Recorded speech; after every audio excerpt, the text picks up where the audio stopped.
Salam alaikum Azul, bonsoir.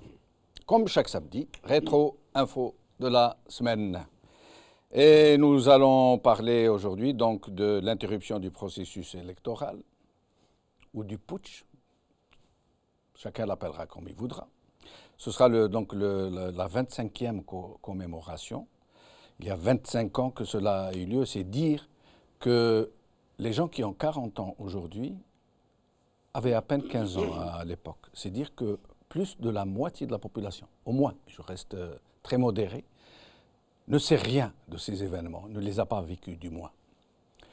Nous parlerons aussi donc des prisonniers politiques, des prisonniers d'opinion comme Boras, Kamaldin Fkhar et les autres. Et dans la même lancée, nous aborderons donc le sujet de la non-participation de Talaya el-Hurriyet qui vient d'être annoncée, le parti qui s'est aggloméré autour de la personnalité de Ali Benflis. Et donc nous aborderons aussi l'événement de Yennayer qui a eu cette année un cachet assez particulier puisque même le Premier ministre, M. Sellel, qui est un peu dans la foulée de la réaction contre les printemps des peuples, avait dit « Quoi, nous, le Maghreb al-Arabi, nous on ne connaît pas le Maghreb al-Arabi, nous on va fêter Yennayer ». On en parlera.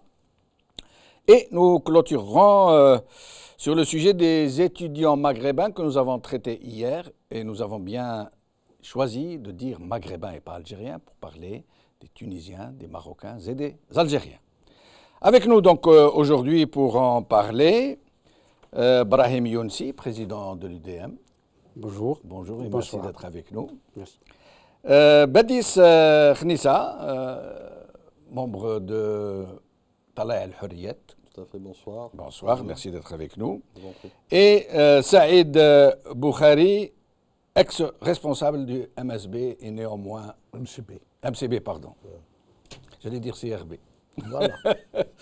De MCB et Mouvement culturel berbère et néanmoins analyste politique, toujours sur le terrain, pour en parler, pour discuter, pour analyser. Si on peut.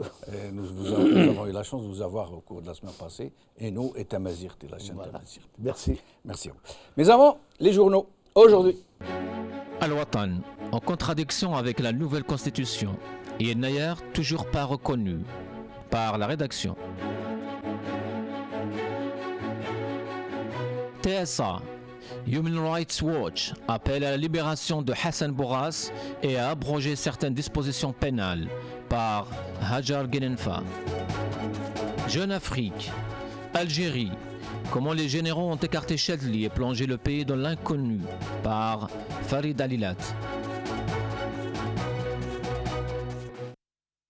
alors, donc, Saïd Boukhari, qui n'a pas l'habitude de participer avec nous au Rétro Info, contrairement à mes deux invités, que nous avons comme habitude de discuter à bâton rompu. On n'est pas dans le classique, l'animateur qui donne la parole à l'un, à l'autre. On parle comme on peut, ensemble, Qasrat Ahbab. Ah bah très bien. C'est Voilà. encore mieux. C'est encore mieux. Ça détend l'atmosphère. Voilà, exactement. Donc on peut s'interrompre les uns les autres, discuter. Alors le putsch de 92, qui veut se lancer?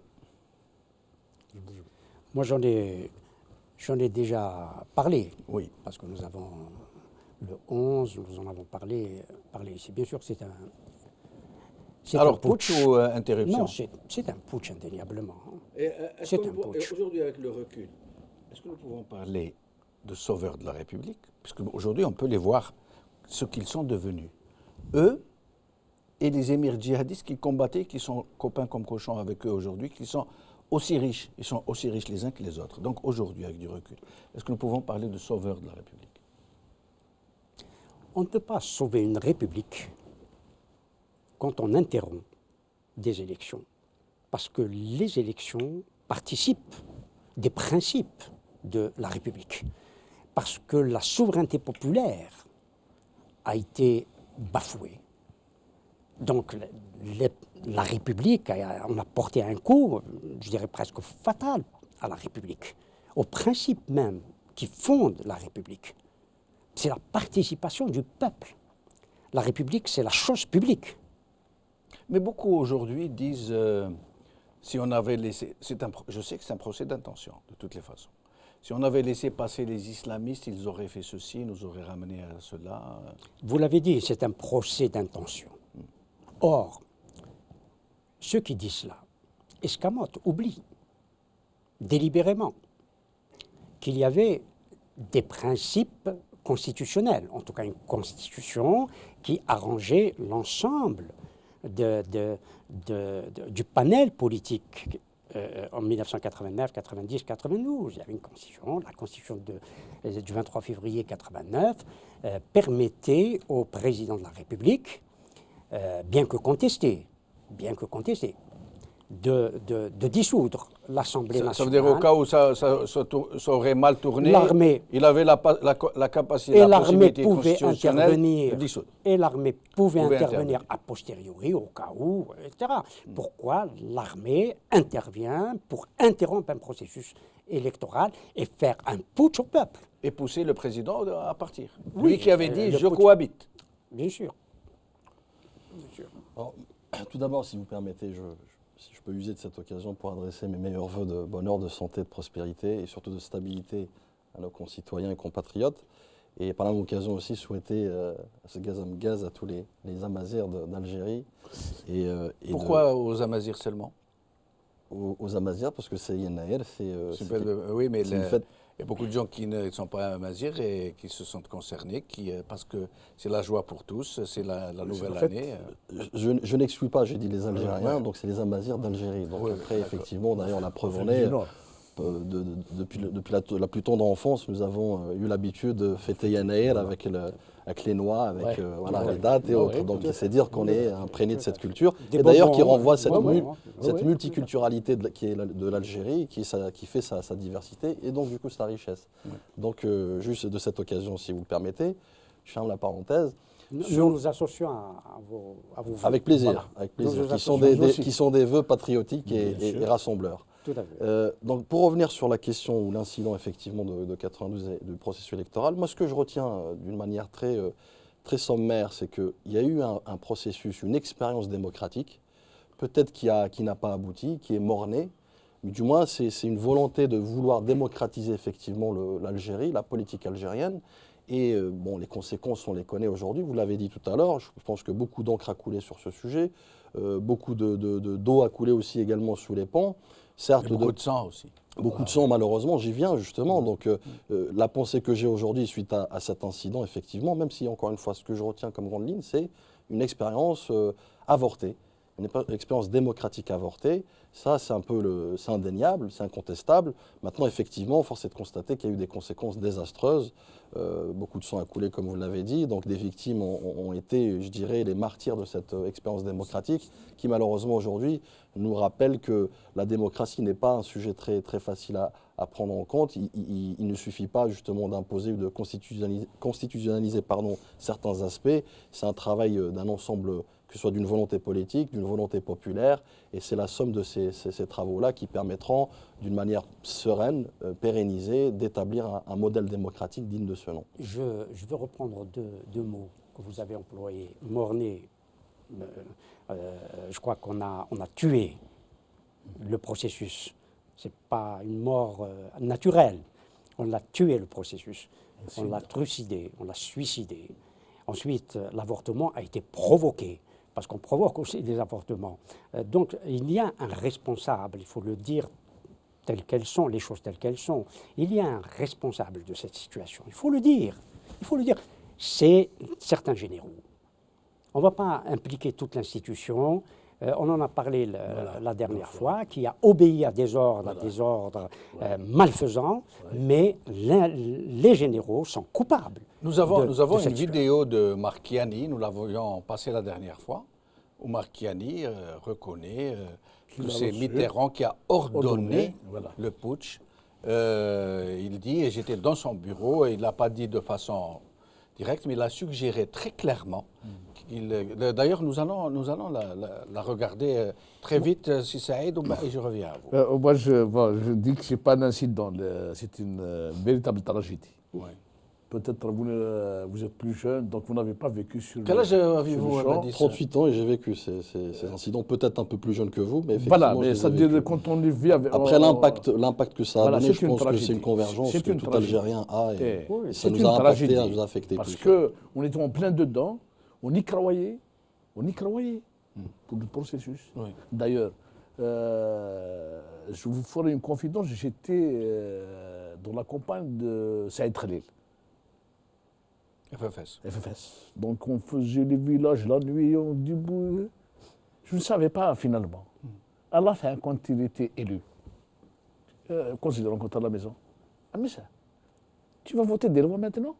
C'est là que je me suis rendu compte qu'effectivement, il va arriver à l'Assemblée nationale, il va voter des lois. Pourquoi? Parce que pour nous, l'essentiel, c'est de convaincre la population, d'expliquer d'une manière pédagogique, voilà comment les choses se font. Parce qu'on était quand même, avec d'autres partis, on était sur le terrain, très actifs.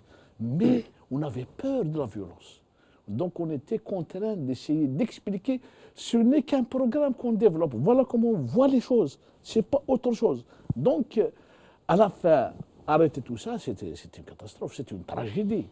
Mais par contre, je reviendrai sur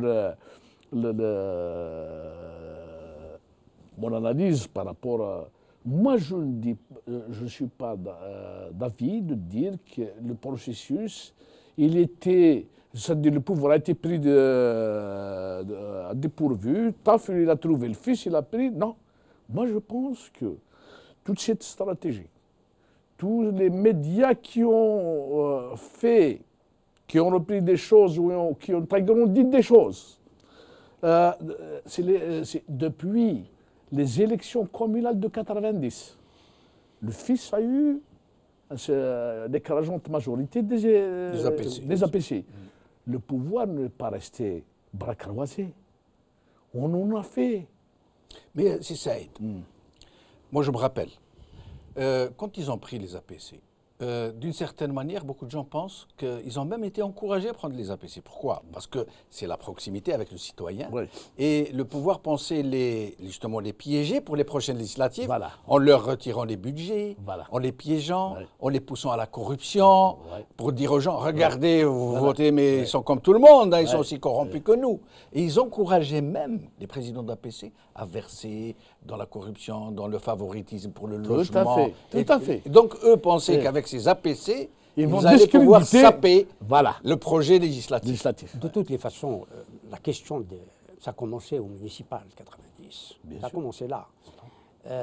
Le lien entre la commune, entre les institutions locales et l'État était régi par un code communal. Et un code communal qui a été l'émanation, qui a été fabriquée, si j'ose dire, par une assemblée ou l'assemblée du parti unique. Oui. La loi, c'est l'assemblée du parti unique qui l'a votée. Dans la pluralité, il a fallu passer d'abord par la révision du code électoral avant de passer à des élections, parce que nous étions dans une conjoncture... Communal. Dans une conjoncture pluraliste.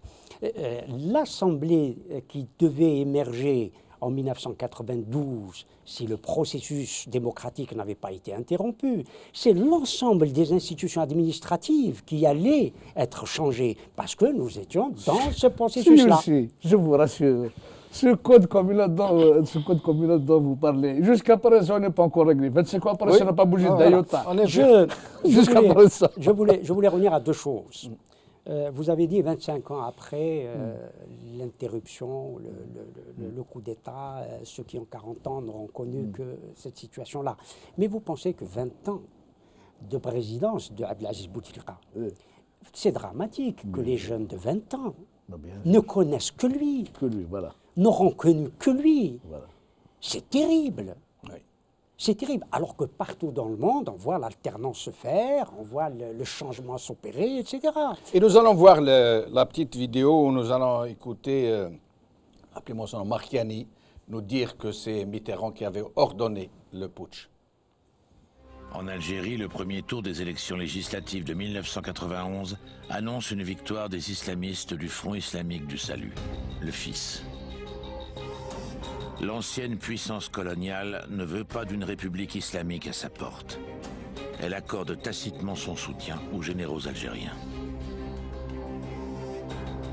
Entre le premier et le second tour, il y a des contacts auxquels je participe modestement entre les généraux et la France.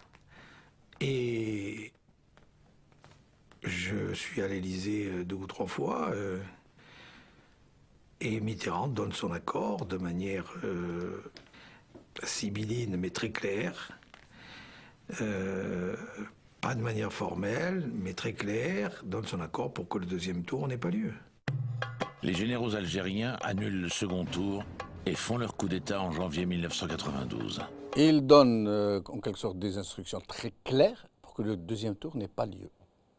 C'est quand même incroyable. Hein, de l'apprendre de la bouche d'un proche de Mitterrand et de quelqu'un qui a toujours fait la jonction occulte entre l'État français et les généraux algériens. Si vous me permettez, Marchiani n'était pas un proche de François Mitterrand. Oui.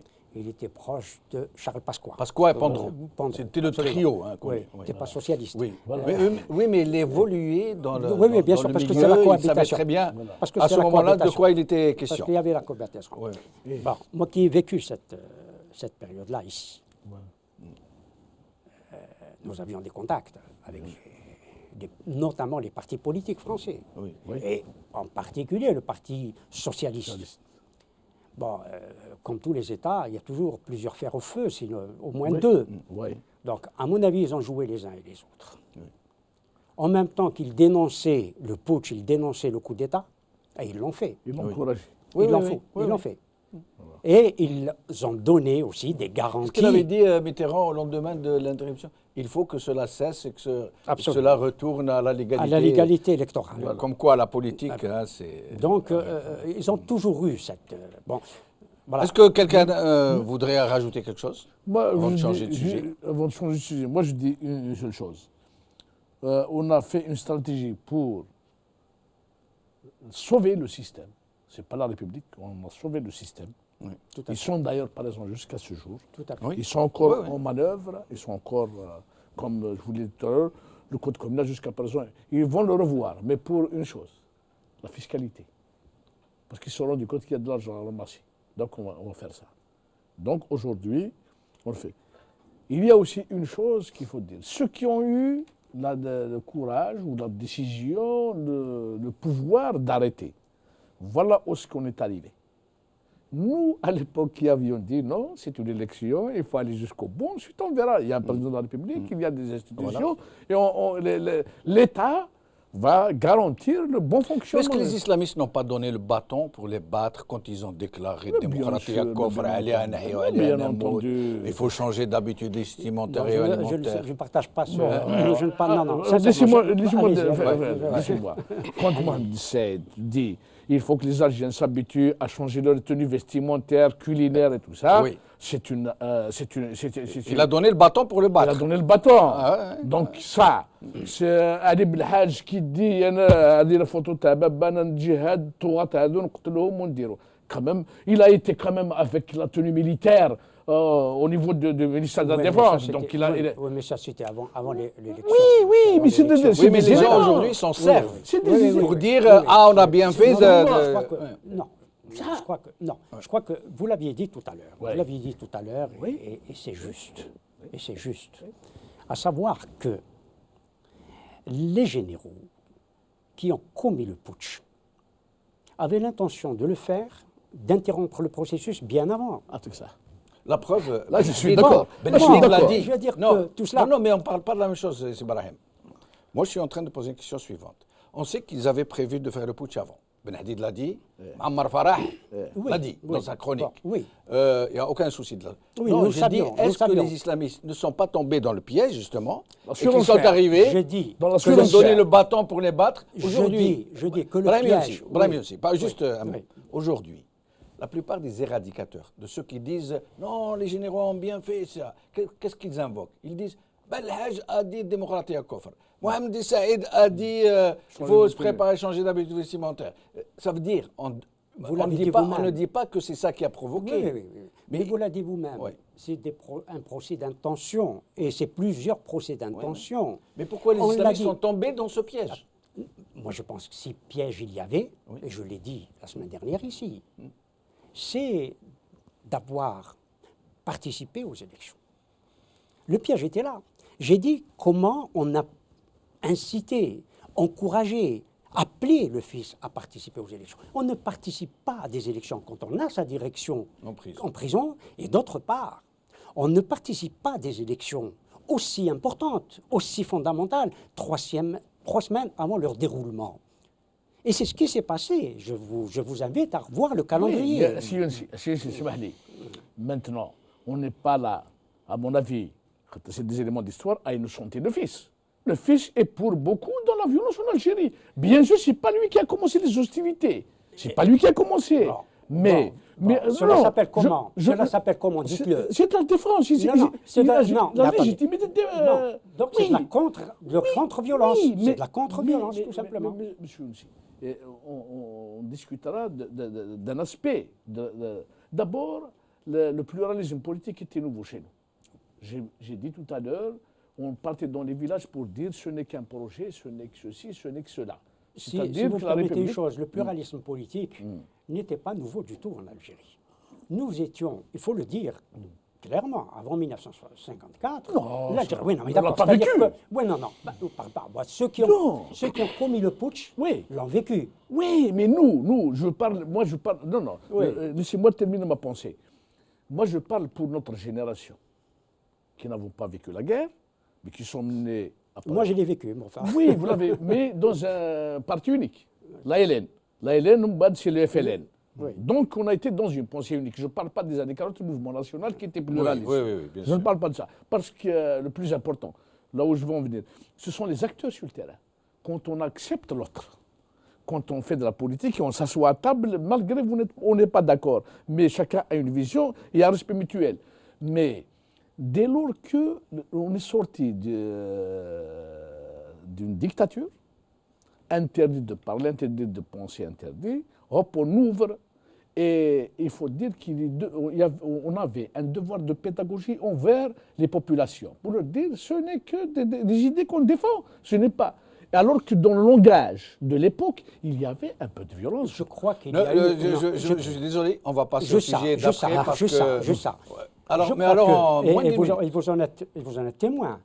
Il n'y a pas eu de heurts entre les différents partis politiques. Il n'y a rien, il n'y a pas eu d'agression. Là, je vous arrête, Il y a pas eu- parce qu'on a fait il y a pas 23 minutes que pour ce sujet, donc on va devoir aller un peu vite Allez. pour les autres. Alors, d'abord, les prisonniers d'opinion, les prisonniers politiques qui sont en prison, qui croupissent aujourd'hui dans des geôles. Écoutez, c'est un vaste sujet, un sujet très, très gravissime, dans le sens où ça a toujours avec amertume et un peu de désarroi et de déception de vivre aujourd'hui, encore en 2017, ce type d'agissement, de dérive et d'atteinte physique au droit finalement de s'exprimer, au droit tout simplement de vivre.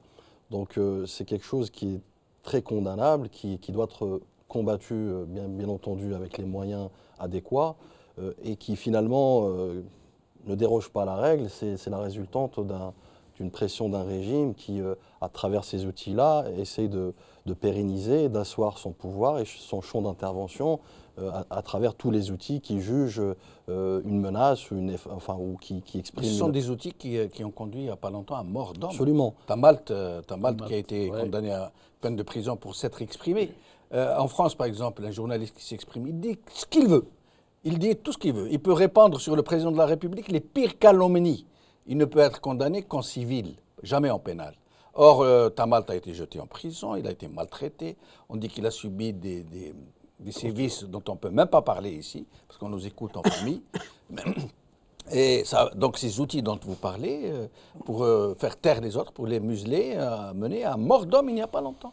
Tout à fait, c'est très regrettable. C'est pour ça que je vous dis, c'est vraiment un sujet très profond que nous condamnons d'ailleurs. Et je pense qu'Ali Benflis, lors de sa dernière conférence de presse, l'a souligné que finalement les médias sont les premières victimes de cette politique antidémocratique, celle de combattre la liberté d'expression, la liberté des individus, à vouloir s'exprimer, qu'ils soient au fait à l'échelle de citoyens ou à l'échelle d'un média ou d'un journaliste.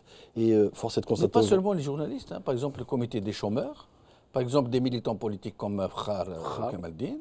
Par exemple, des militants des droits de l'homme comme Bourras, qui n'est pas seulement journaliste, qui est surtout militant des droits de l'homme. D'où ma précision quand j'expliquais qu'un oui. même un simple citoyen algérien aujourd'hui est muselé Oui. dans une dynamique où il faut qu'il soit en fait docile, qu'il faut qu'il aille dans ce sens que ce régime, à travers sa politique... Ça veut dire la prison, par exemple, le blogueur qui a été mis en prison, il n'y en a pas eu un seul, il y en a plusieurs. Des blogueurs qui font des caricatures ou des photos ou des montages, ils passent. D'ailleurs, avant de vous laisser continuer à vous exprimer sur ce sujet, nous allons revoir une petite vidéo de Houda Faraoun, la ministre de quoi déjà, de PTT, de la communication. كل جريمة عبر الانترنت يعاقب عليها بشدة وباسم القانون. كل المحتوى اللي فيه العنف، اللي فيه الإرهاب، اللي فيه الدعوة للتكسير، كل هذا يعاقب عليه القانون. ونحيي كذلك مصالح الأمن، سواء الشرطة أو الجمارك أو الدرك عفوا، أو كل مصالح الأمن اللي هي من ناحية تكنولوجية متطورة جدا وتقدر توصل لأي شخص يقوم بوضع محتوى فيه قذف، فيه تجريح، فيه جريمة، فيه إرهاب، فيه دعوة للتكسير عبر الانترنت يوصلوا له. وكاين اعمال كبيره جدا فقط انه مصالح الامن ما تصرحش عليها لانها ملتزمه. Ça fait peur, hein? Ça fait peur et en même temps, on vous encadre. Ce régime ne déroge pas à la règle. Il faut être un peu limpide et lucide à un moment donné. Ce régime fait ce qu'il sait faire depuis quelques décennies déjà, c'est-à-dire museler l'information. Déjà, on parle de contrôle de l'information, justement au détriment d'un peuple désabusé, voire même marginalisé. Et donc, il est dans son propre rôle. Quand je vois en fait ces déclarations-là, pour moi, c'est une suite logique, parce que qui plus est dans un contexte défavorable, où il perd du terrain, où il y a un bilan à défendre. Donc, qui mieux que justement dénier cette réalité et en même temps pratiquer cette fuite en avant à travers, encore une fois, ce qu'on appelle le stress permanent. C'est un concept. Maintenir ce peuple sous stress permanent permettra de les orienter vers d'autres préoccupations que celles qui devraient vraiment s'attarder. Donc aujourd'hui, pour moi, encore une fois, dire en 2017 que c'est étonnant, je dirais que non, c'est une réalité, c'est une dure réalité à accepter, mais qu'il faudra combattre à travers justement... pour parler au sein de ma formation politique, à travers une alternative, à travers des actions concrètes, ne serait-ce qu'être présent sur le terrain, essayer de gêner autant que faire se peut pour essayer de bouger les lignes. Mais encore une fois, je ne suis pas étonné. Les médias en sont les premières victimes parce que, vous savez, quand vous avez l'information, vous avez le pouvoir. Et ce régime l'a compris. Donc aujourd'hui, il assoit son champ d'intervention, son champ de pouvoir à travers ces médias. Certains médias restent quand même, suivent un peu les principes déontologiques et journalistiques, donc ils gardent cette indépendance. D'autres, malheureusement, et c'est souvent la masse, suivent un peu ce mouvement. Moi, juste pour l'anecdote, vous savez, on est à ce jour, à l'heure où on parle, on est boycotté par la télévision publique. Vous imaginez donc un parti qui se dit... Toute opposition. Voilà, toute opposition, quoique, enfin, c'est deux poids, deux mesures, parce qu'on a vu certains dits opposants qui ont une tribune dans le 20h, alors que nous avons des millions de personnes derrière nous, et nous sommes boycottés, mais à outrance. Quand je vous dis à outrance, c'est-à-dire par principe. Bon, nous ne rejetons pas la faute à ces journalistes, certainement, comme on dit parfois, entre parenthèses, c'est la khoubza qui veut ça, c'est un peu leur gagne-pain, donc c'est sur injonction. On le voit bien, la ministre, elle est dans son rôle d'injonction, c'est-à-dire on dicte les lois. Aller dans une attitude de terrorisme. Si vous me permettez, là nous sommes dans un droit entre guillemets particulier, le droit à l'expression, alors que les droits de l'homme, c'est au-delà du droit à l'expression. Et les droits de l'homme, c'est tous les jours. C'est tous les jours qu'ils sont bafoués. Le comportement, c'est tous les jours. On l'a dit ici, dans les commissariats. Y compris quand la police arrête un voleur, un petit voleur, un jeune qui a commis une agression. Elle n'a pas le droit de le torturer. Elle n'a pas le droit de le frapper, de le gifler, de l'insulter. Ouais. C'est ça, les droits de l'homme. C'est l'intégrité à la fois physique et morale des gens, des Algériens. Et c'est ce qui doit être, j'allais dire, enseigné dans les écoles déjà, pour que l'on respecte l'intégrité physique et morale des citoyens algériens, quels qu'ils soient. Moi, je pense... Permettez-moi, d'autre part, la presse. Je suis désolé, je ne veux pas l'accabler. Ouais. je parle devant un journaliste, et un journaliste, je ne veux pas l'accabler. Mais globalement, elle a applaudi au coup d'État, puisque nous en avons parlé tout à l'heure. Il faut le dire. Ce que je déplore, parce que vous parliez du droit à l'expression, la presse d'opinion qui existait d'un camp, d'une tendance en Algérie est abolie et n'existe plus par une loi scélérate.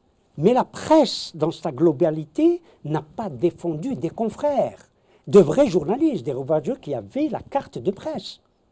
Néanmoins, certains journaux s'en sont au contraire félicités de la disparition de ces organes d'expression. Et c'est dommage. Ouais. Moi, je pense que aussi, c'est-à-dire que le système a bien orchestré. Il faut revenir un peu à la justice. Oui. Si on parle de Darwa, on doit parler de justice. Bien sûr. Y a-t-il une justice libre, autonome? C'est une question? Bien sûr. Non, la réponse est non. Non, on a applaudi la nouvelle constitution. Oui. Mais la nouvelle constitution, c'est le ministre de la Justice qui nomme les magistrats, qui nomme le conseil et tout le monde. Qui leur téléphone. Pour leur téléphone, et les noms pour leur téléphone. Voilà. Donc, vous voyez, d'abord, ça commence par là. À partir du moment où il n'y a pas une justice, on a bien, c'est le président de la République, c'est le ministre qui dit « Il n'y a même pas de séparation des pouvoirs. Et tout le problème est là. C'est pour ça qu'il y a confusion. Voilà. C'est pour ça qu'il y a confusion. Tout est entre les mains d'une seule entité. Elle fait ce qu'elle veut. Elle fait ce qu'elle veut. Donc nous sommes des objets. Absolument. Le problème, c'est que le pouvoir exécutif, à travers le président de la République, nomme les procureurs. Les magistrats, à la limite, les magistrats, ici en France, par oui, exemple, c'est normal. Mais Les magistrats debout sont nommés absolument, par... ce qu'on appelle la magistrature debout, Voilà, oui. absolument, sont nommés par l'exécutif. Absolument. Mais la magistrature assise, celle du siège, c'est celle-là. C'est les confrères. Voilà. Conseil, et le juge d'instruction, qui ne peut même pas s'auto-saisir. Voilà, c'est clair. Le problème est là. C'est vrai que la séparation des pouvoirs... Mais des fois, il peut s'auto-saisir quand ça intéresse le pouvoir. Bien sûr, évidemment. évidemment. À la tête du client. Voilà. L'injonction. Légalement, il ne devrait pas pouvoir. Mais il le fait. Il le fait quand même. Bien sûr. Alors, nous allons passer au sujet suivant, qui est pourquoi avons-nous tous cru au début que Talha El-Hurriyet s'était engagé dans une attitude de boycott, et nous l'avons d'ailleurs dit, personnellement je l'ai même écrit, et puis nous apprenons que non, ce n'est pas du boycott, c'est une absence de participation. Est-ce que ça veut dire que vous ne dénoncez pas ces élections truquées à l'avance, où la fraude est déjà annoncée, où il y aura une distribution de quotas? Monsieur Mechenov, si vous le permettez, en fait, déjà, il faut peut-être rétablir certaines vérités. Je pense qu'on est venu encore d'aussi loin que cela. Il y a une époque, d'ailleurs, je me rappelle, où c'était sur cette tribune, sur ce plateau, on nous avait taxé d'un parti qui, par normalité politique, va devoir aller et négocier les quotas et aller vers des participationnistes électoralistes. Absolument. Donc on revient de très très loin, vous savez. C'est vrai, vous avez fait un pas, mais est-ce que c'est un pas suffisant? J'y viens. Après, au peuple algérien d'en décider. De toute façon, nous, c'est le seul constituant, c'est le seul auditoire que nous jugeons apte et légitime à nous écouter, à nous suivre. D'ailleurs, de toute façon, toute révolution politique se fait avec le peuple et pour le peuple. Donc ça, c'est une chose indéniable, indéfectible dans notre ADN politique. Mais pour revenir sur la non-participation, vous savez, boycott, non-participation, on peut avoir une lecture de subtilité dedans. Non, c'est pas une question de subtilité. Excusez-moi, Badi Srissa, moi je vais vous dire une chose. Pourquoi on ne se fourvoie pas dans des lieux communs? Il y a une très grande différence entre l'abstention et le boycott. L'abstention, ça veut dire que ne pas aller vers les élections et s'en tenir à ça. Voilà. Le boycott, c'est aller dans la rue, dire il ne faut pas voter, parce que ces élections vont nous conduire à la ruine. Écoutez, parce que ces élections sont fraudées, parce que ces élections sont truquées. C'est ce qui a animé notre décision. Donc ce n'est pas une question de subtilité. J'y viens. Non, parce que certains, je vous ai vu sur un plateau justement parler de subtilité, c'est pour ça que je me permets de rétablir certaines vérités, si vous me le permettez bien sûr, de cette tribune-là. Donc, si vous voulez, cette décision de la non-participation ou du boycott, après on laissera à tout un chacun d'avoir un prisme de lecture, mais ceci étant, mon devoir c'est d'expliquer. Notre formation politique aujourd'hui, c'est d'expliquer, de sensibiliser ce après, c'est-à-dire cette décision. Cette décision, ce qu'il faut savoir, cher monsieur, c'est qu'elle émane d'une concertation de plus de 3 mois, de consultation à la base militante qui se compte par milliers. Ça a été voté. Ce n'est pas descendu d'en haut. Je vous donne les tenants. Je vous donne Oui, les tenants déjà oui. pour que le téléspectateur comprenne aussi le schéma démocratique. On avait parlé tout à l'heure d'expérience démocratique. Donc, que nous essayons tant bien que mal d'établir à plus petite échelle sur notre formation politique. Donc, cette consultation a pris plus de 3 mois, des travaux intenses de consultation. Preuve en est que nous avons divergé sur certains aspects, participe ou participe pas, boycott, actif, inactif, abstention ou autre. Donc la décision du 7 janvier, que nous jugeons aujourd'hui modestement une décision historique. Une décision pourquoi historique? Parce qu'elle marque l'histoire de la politique de notre parti, notre formation politique d'une part, et elle est aussi historique parce qu'elle marque aussi le modèle politique aujourd'hui algérien. Nous avons parlé tout à l'heure de ce bis repetita qui se perpétue dans les partis politiques, où on prend d'assaut les partis politiques au moment des élections.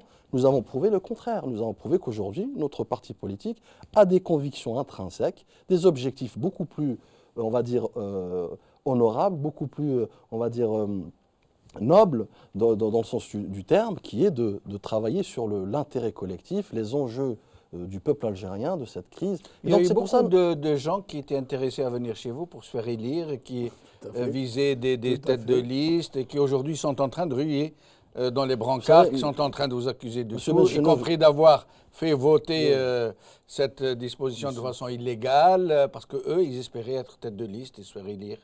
Vous savez, monsieur Nouf, jeter la pierre à quelqu'un quand on est dans une maison de verre, c'est toujours risqué. Aujourd'hui, je dirais, c'est peut-être de bonne guerre, quelque part, parce qu'on a fait de la politique, on fait de la politique, et c'est un peu notre quotidien. Aujourd'hui, qu'on fait de la politique et vous tenez un discours qui va à l'encontre de ce que certains voudraient, qui sont une minorité finalement. Vous les avez chiffrés peut-être, donnez-moi l'information, mais du moins pour nous, c'est très marginal, et qui plus est, que nous respectons, vous savez. Je vous donne une anecdote, ou plutôt une confidence. Lors de la consultation et le vote qui en a suivi, il y avait 16 votants pour la participation. Ils ont été vivement applaudis. Et vice-versa. Parce que nous sommes dans un processus démocratique, nous sommes dans une collégialité, nous sommes entre Algériens, citoyens algériens, qui œuvrent dans le même sens. Donc, cette décision de participation, pour certains, elle est peut-être légitime. On en a discuté, on en a débattu. Nous allons laisser Saïd Boukhari et Ibrahim Younsi nous dire ce qu'ils pensent de votre position, de votre attitude. Moi, je pense que si cette position de retrait qui est... je suis d'accord sur un front contre, dès lors qu'on sait d'avance qu'il y a des quotas. Oui. Je ne participe pas. Qu'il y a des quotas, qu'il y a des fraudes. Donc, des Rouadek. Moi, j'ai tout le temps, même sur votre antenne, je dis toujours, si ce pouvoir-là veut donner des garanties, veut changer, qu'il nous organise des élections propres, et on est avec des observateurs, avec des mécanismes pour qu'on puisse contrôler. Absolument. Ce n'est pas le cas. C'est une position. Mais un peu au retrait.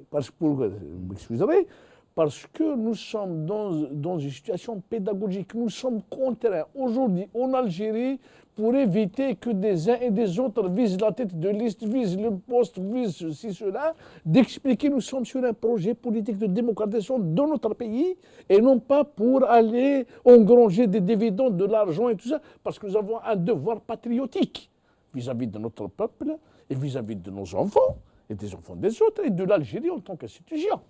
Donc il faut faire de l'action, Mais est-ce que la position de Talha El-Hurriyet est claire, qui dit ne pas être dans le boycott, ne pas être dans l'abstention, qui est dans l'absence... Je voulais parler de ça précisément. Oui, pour répondre. Moi, ça ne me gêne pas. Sincèrement, ça ne me gêne pas du tout. Oui.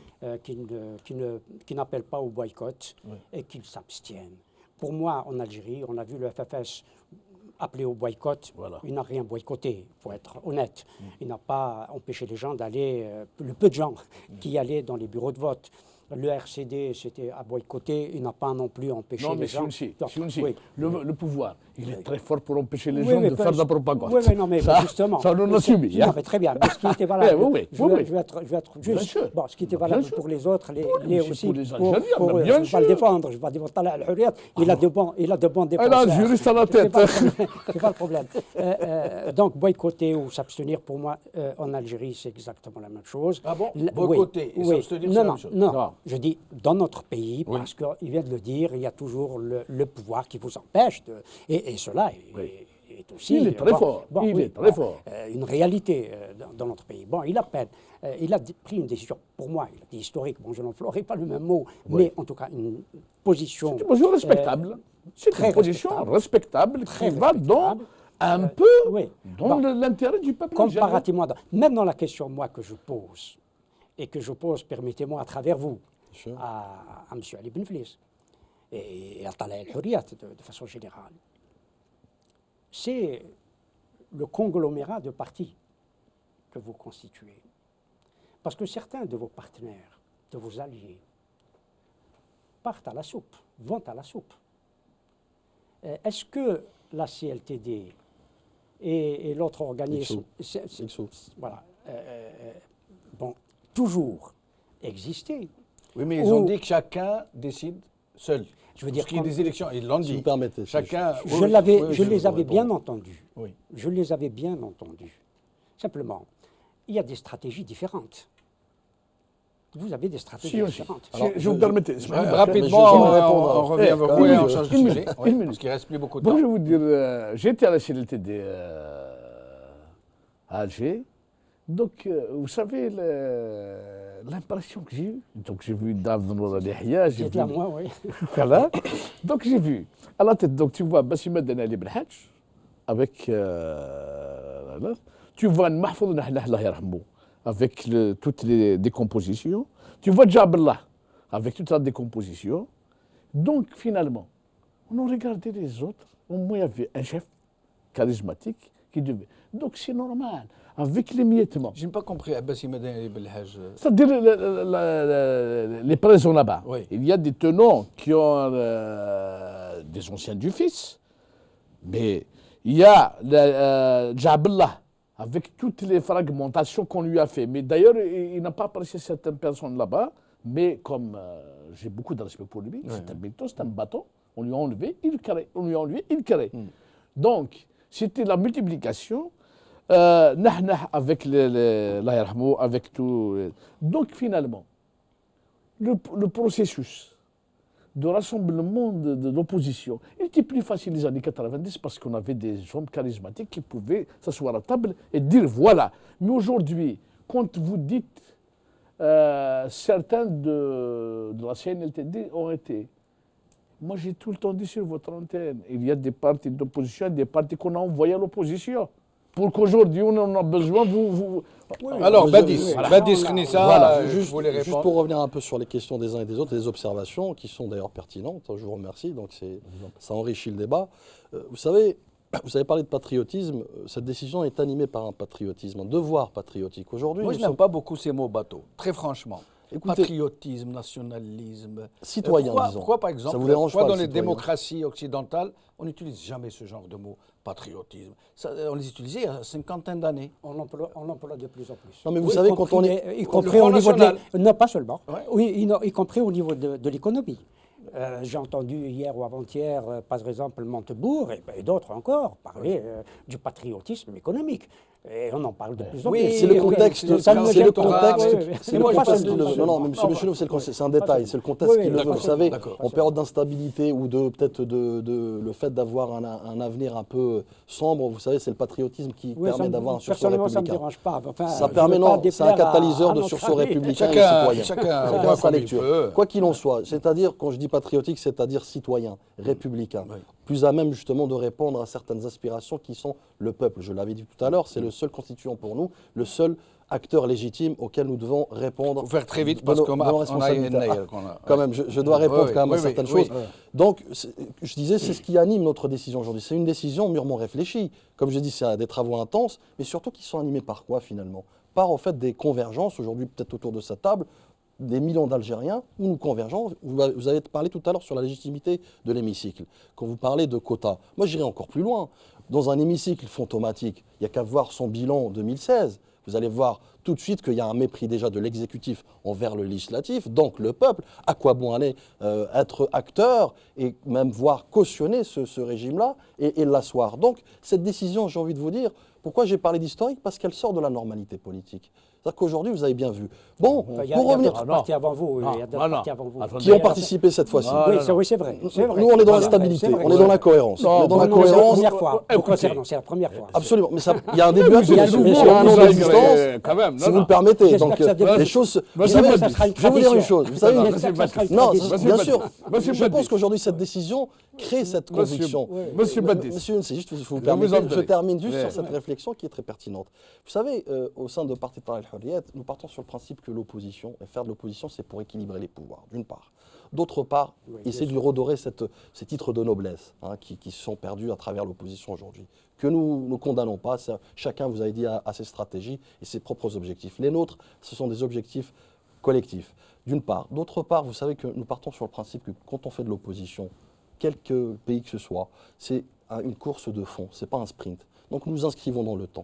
Dans le temps, à travers les actions. La dernière chose, vous avez parlé de boycott ou de non-participation. Mais très vite. Juste parce que je n'avais pas fini mes propos tout à l'heure en introduction, quand j'avais émis la décision de la non-participation. Vous savez que Ali Benflis, à travers sa dernière conférence de presse, a expliqué que, pour reprendre ses mots, nous ne rentrons pas pour autant dans une hibernation. Nous ne rentrons pas dans un congé sabbatique. Bien au contraire, nous sommes dans l'action. Nous aspirons plutôt à une alternative. Cette alternative, elle doit se créer avec deux composantes, c'est-à-dire une stratégie politique, mais également des citoyens et le peuple algérien. Nous ne sommes pas dans l'expectative. Vous avez été agréé combien? Il y a 2 ans? Le 8 septembre 2015, tout à fait. 2015. Donc le parti n'a pas d'historique. Il n'a pas d'historicité d'action. Donc vous nous présentez une décision historique. Nous sommes les seuls. Vous n'êtes pas les seuls. Quand on remonte un peu plus loin, le truc, Ali Benflis était chef du gouvernement de Bouteflika. Il a appliqué ce que Bouteflika... Moi, je vous parle d'une dynamique populaire, monsieur. Non, mais vous partez sur des personnes. Monsieur Benflis, aujourd'hui, quand vous lui adressez la parole, vous adressez la parole à des millions de citoyens. Écoutez. Ça, c'est un fait. Vous le reconnaissez. Non. Je vous ai parlé d'un contexte actuel, vous parlez d'un contexte historique. Moins de 10 secondes. On ne va pas construire un avenir collectif ensemble comme cela. On va le construire. Si on fait de l'opposition par principe, c'est une dynamique tendancieuse, monsieur. Chacun se remet en question. Écoutez. Nous nous remettons en question. Et c'est des millions de personnes qui nous aident à nous remettre en question, monsieur. Vous avez parlé aujourd'hui à Benflis. Laissez-moi m'expliquer. Non, vous avez assez parlé, donc je vais me dire. Vous nous présentez. Non, vous m'expliquez. Vous avez exposé votre programme. Mais vous avez 2 ans, il n'y a pas eu d'élection, il n'y a pas eu d'événement important. On voit dans la qu'à travers des déclarations. Vous ne pouvez pas nous dire. Monsieur. Non, mais pas du tout. Écoutez. Comptabiliser le nombre de déplacements. Alors, je vais me permettre de vous interrompre l'un et l'autre. Monsieur, c'est les positions historiques qui vont dire que si Talal Hurriyat est là dans l'intérêt du peuple, là on va applaudir. Si ce n'est pas le discours, c'est bon. Alors on va passer à Yennayer, si vous permettez. Il nous reste 2 minutes. 2 minutes. Je vous laisse donc parler de Yennayer pendant 2 minutes, pas plus. Yennayer, écoutez, pour moi, encore une fois, en ma qualité de citoyen algérien, je vois en fait une diversité, un esprit... Certains porte-parole du bon Dieu, si je peux me permettre de les appeler comme ça, disent que Yennayer est une pratique animiste contraire à l'islam. Alors, au même moment que le régime dit il faut récupérer Yennayer, il est porteur, il ne faut pas le laisser aux seuls berbéristes. Écoutez, monsieur Benchelouf, moi je m'inscris dans la masse. La masse aujourd'hui, comme je l'expliquais tout à l'heure en introduction, dès ma plus tendre enfance, j'ai baigné dans cette culture où ça n'a pas fait de moi en fait un inculte, encore moins peut-être un réfractaire à quoi que ce soit. J'ai mes principes idéologiques, religieuses peut-être, c'est mon droit, ça fait partie de ma bulle, donc individuelle. Je ne m'ingère pas dans le mode de vie. Et je pense que pour vivre ensemble aujourd'hui, nous devons d'être justement ouverts, tolérants envers les autres. Moi, ce que je vois en Yennayer, je ne vois à aucunement, en fait, d'ailleurs historiquement parlant, c'est une révolution historique. Donc c'est quelqu'un qui a émané peut-être un modèle singulier, donc le pharaon. Donc, mais encore une fois, ce que je retiens, c'est que c'est un vivre ensemble, c'est une diversité, c'est une multiculturalité que nous devons transcender vers une richesse. Première chose, l'islam a intégré des pratiques païennes. comme par exemple la circonvolution autour du Kaaba. Voilà. Que ça. Hein. Voilà. Beaucoup de, Voilà. beaucoup de pratiques ont été intégrées à l'islam, de pratiques païennes, des pratiques de l'anté-islam. Ça veut dire que Yenaïr n'est pas dans le paganisme. Et combien le serait-il qu'il a été intégré à la culture de notre pays, qu'on le veuille ou non. Qu'on le veuille ou non. Moi, je refuse et je récuse. J'ai vu et j'ai entendu ceux qui parlaient de culture païenne. Moi, comme vous, je suis 2 fois plus âgé que vous, un peu moins. Mais j'ai toujours fêté, célébré Yenaïr. Toujours. Depuis ma tendre enfance. Saïd Boukhari, le mot de la fin. Bon, aujourd'hui, je me réjouis. Je suis très heureux, très content que finalement, chose qu'on fêtait tout en cachette, on ne voulait pas en faire, qu'aujourd'hui, le peuple algérien et l'Afrique du Nord fêtent Yenaïr. C'est tant mieux. Finalement, on a trouvé quelque chose de commun. Il nous appartient. Finalement, vous le fêtez, je le fête. Donc, nous avons finalement l'Algérien. Personne ne peut nous diviser. Nous sommes là. On fête Yenaïr. Et est-ce que ça a dégringolé? On nous a fait tout le temps Karouar, Kshir, parle de Berber, Tamazir. C'est Niger. Il n'y a rien du tout. Nous sommes finalement tous là. L'Algérie est éternelle. Eh ben, c'est très bien. Merci à vous vous en trois. Merci à vous, chers amis téléspectateurs. Pour ce qui me concerne, je vais m'absenter quelques jours, donc vous allez être débarrassés pour quelques jours de ma présence. On va souffler. Vous allez souffler. Au plaisir donc de vous revoir. Merci. Bon voyage.